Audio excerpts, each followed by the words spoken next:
nothing as invigorating as the fresh scent of lemongrass. Well, it can't be that hard to figure out where I'm eating today now, can it?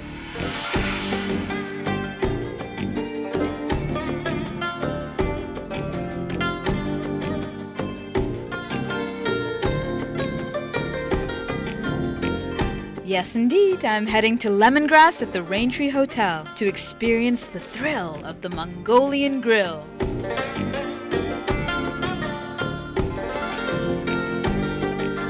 Mongolian Grill buffet is interesting because for the people who don't know about the Mongolian buffet grill, it's where we get to choose, he gets to choose all kinds of meat. We have a selection of 10 different kinds of meat, which includes seafood, lamb, tenderloin, chicken. Seafood also has many kinds like prawns, squid, octopus, you name it, and it has it on the buffet.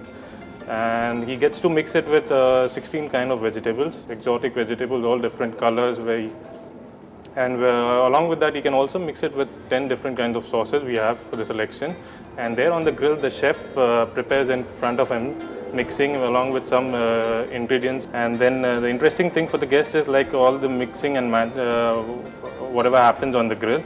And then finally, the end product, what he gets to eat is like he himself has cooked it in some other way. He has himself cooked it.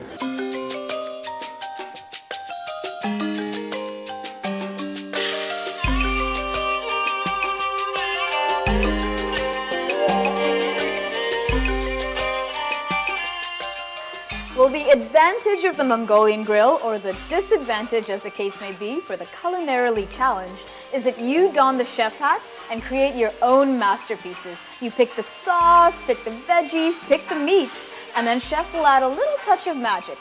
Now, I'm going to take this a step further and actually get behind the grill in just a moment.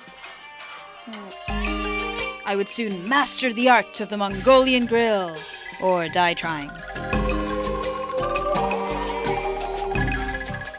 Sausage.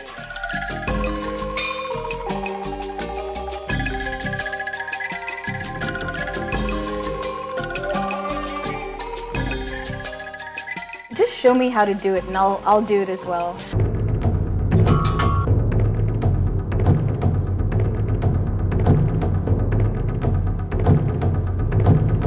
My very own creation.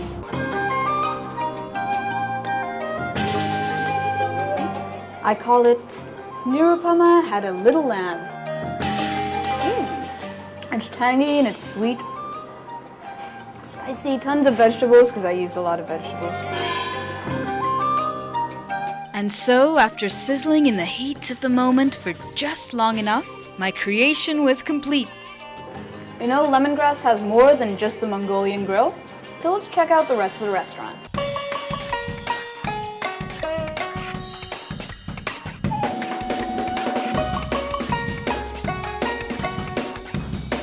Along with the Mongolian Grill comes a buffet, including a choice of 2 soups, noodles, rice, and an array of desserts. I decided to explore the choices on the a la carte menu as well. I should say it's quite an elaborate menu, where he gets to choose right from the vegetarian. It's also has a good variety of vegetarian, and also a delight for non-vegetarian eaters. Like it starts from chicken to it has seafood, lamb, tenderloin, and it also has a duck in it.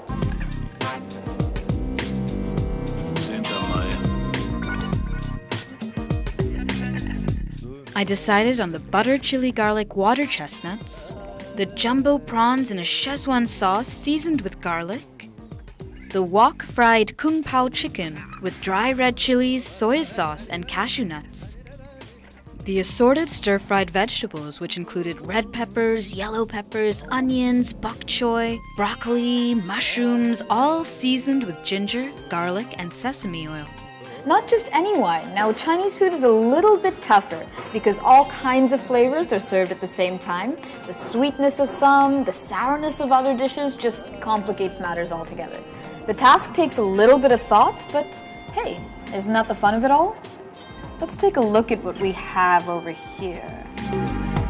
Lemongrass has an extensive wine list, and my favorite part? Many options available by the glass. This is not common in all 5-star restaurants in Chennai, though it should be. Now, when choosing a wine with Chinese food, don't choose a wine that is too powerfully flavored, nor one that is so delicate that it gets overpowered in the process. Try one of the German all-rounder wines. Now, these generally work, the Rieslings in particular. Now, the Riesling grape variety has a nice acidity, it's delicately fruity, and it's also balanced off by an element of sweetness. So yes, I think I will actually go for the Australian Riesling. I decided on an Australian Riesling to enjoy with my meal.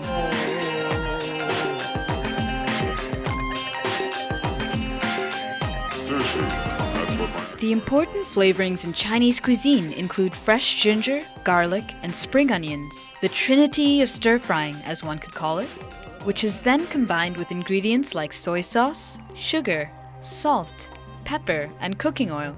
Now, in no other cuisine other than Japanese is the texture of the food as crucial as it is in Chinese cuisine.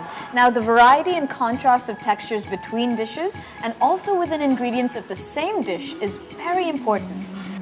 Now, take for example the Kung Pao chicken. The juiciness of the chicken is counteracted with the crispy cashew nuts in between. And the water chestnuts are explosively crunchy in my mouth. Wait, and then you'll be able to hear it. Can you hear that? No? Anyway, they're very crunchy. To aid digestion after such a heavy meal, the Chinese usually consume tea. Well, since we're at lemongrass, I'm going to teach you how to make lemongrass tea. It's very simple. And it just so happens I have a couple fresh stalks of lemongrass right in my back pocket.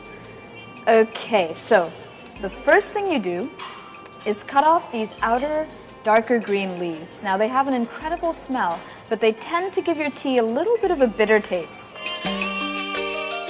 So now we add some piping hot water. You want to use about 1 tablespoon of lemongrass for 1 cup of tea. For dessert, I went with the Szechuan date pancake with ice cream. Here again, there is a contrast of textures between the creamy ice cream and the crispy, flaky pancake. While I didn't enjoy the desserts from the buffet, this dessert was to die for. Well, I've had an invigorating evening. Now, I did not enjoy the buffet items as much as I enjoyed the a la carte items, but I did enjoy the overall Mongolian grill experience. So, take whatever fits your bill, throw it on the grill, feel free to eat your fill, and I'll see you next time where I'll be eating still.